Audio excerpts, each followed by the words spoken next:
Hello everyone, welcome to this video. Today, we're going to talk about one of the most interesting topics in the world of World War II flight simulations, the Pacific Theater.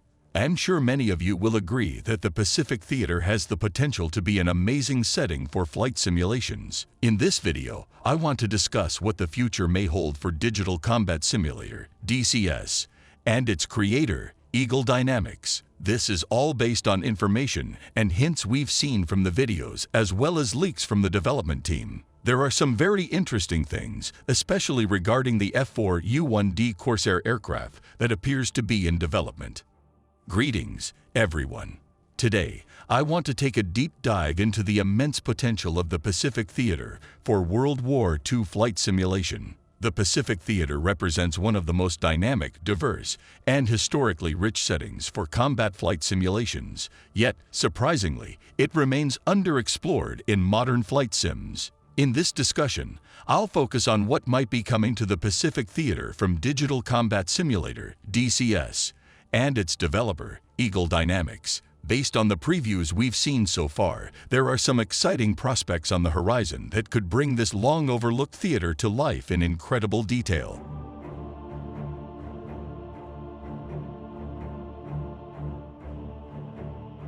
Let's start with one of the most anticipated additions to DCS, the F4U Corsair. If the previews are anything to go by, this iconic aircraft is on its way, and I couldn't be more thrilled.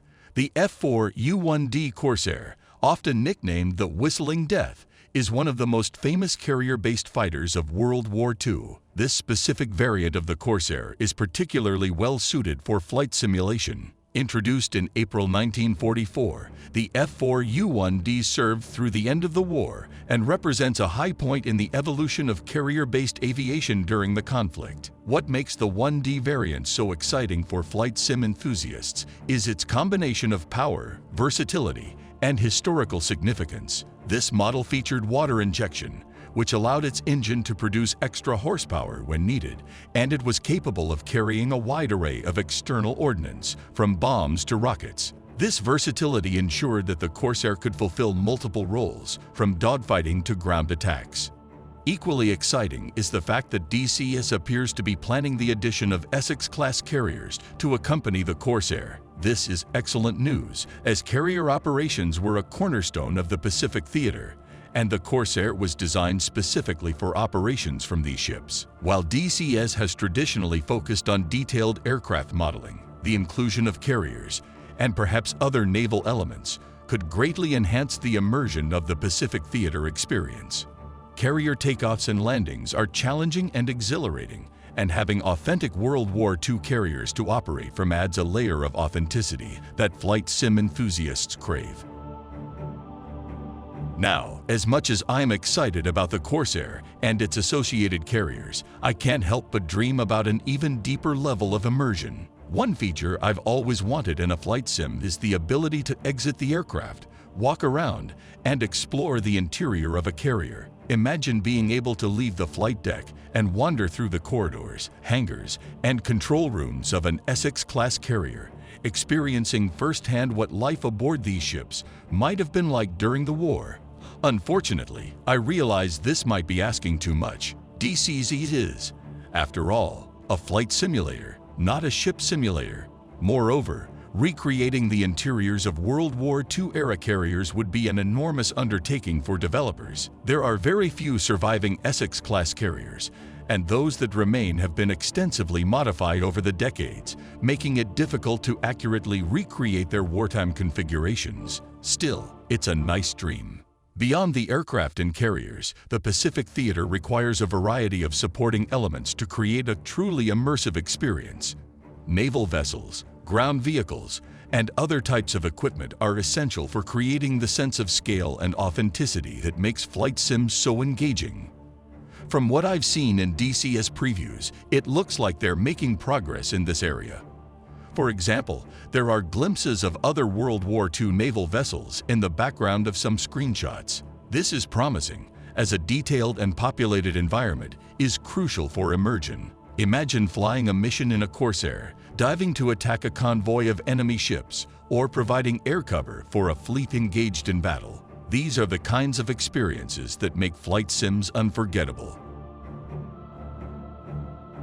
Of course, no Pacific theater simulation would be complete without a suitable map. The good news is that DCS already has a map that could serve as a foundation for a World War II setting, the Marianas Map. This map covers a vast geographical area, including iconic locations such as Saipan, Guam, and Tinian. While it's currently a modern-day map, I'm confident that it can be adapted to represent the World War II era in time for the release of the Corsair. The Marianas were the site of significant battles during the war, including the Battle of Saipan and the Battle of Tinian, making them an ideal setting for historical reenactments. While the map doesn't include locations like Hawaii or Midway, those battles might not be a priority for DCS at the moment, as they would require aircraft and equipment from earlier in the war. Instead, the focus seems to be on the mid to late war period, which aligns well with the introduction of the F4U-1D.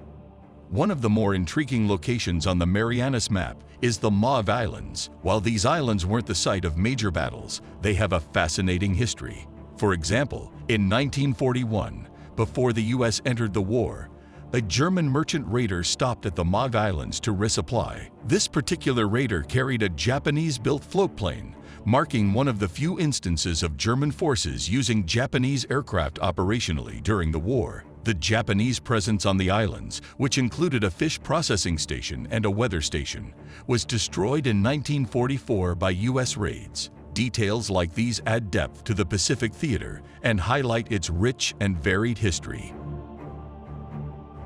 In another preview image, we see Mamie-class heavy cruisers rendered in stunning detail. These ships played a significant role in the Pacific War, and their inclusion in DCS suggests a serious commitment to authenticity. Naval targets like these are essential for the Corsair's missions, but ground targets and enemy aircraft are equally important. The inclusion of Japanese aircraft, such as the A6M5C0, is a promising sign. While the 5C variant isn't a strong match for the F4U-1D in terms of performance, its presence indicates that DCS is paying attention to historical accuracy and aiming to match aircraft, maps, and equipment to the same time period.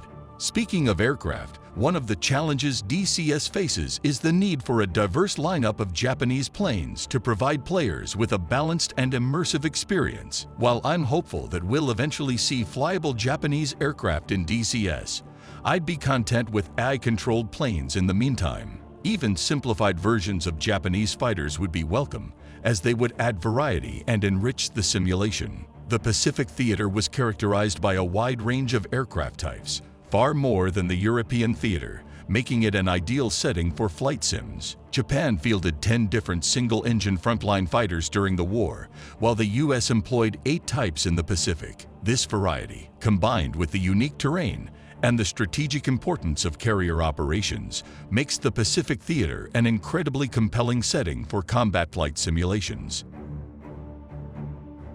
Despite the potential, progress on the Pacific theater in DCS has been slow. The Corsair project was first announced over 6 years ago, and we've seen only a handful of images and short video clips since then. If it takes another 6 years to introduce flyable Japanese aircraft, it's hard to remain optimistic. In the past, we had great Pacific theater sims like IL-2 1946, which remains popular to this day. Unfortunately, modern flight sims have largely ignored this theater, leaving a gap that DCS has the potential to fill if it can deliver.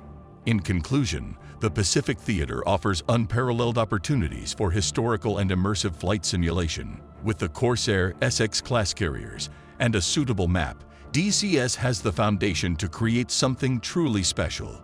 However, the success of this endeavor will depend on the addition of diverse Japanese aircraft, detailed environments, and a commitment to historical accuracy. As a flight sim enthusiast, I'm hopeful but cautious. Here's to hoping that DCS delivers the Pacific theater we've been waiting for.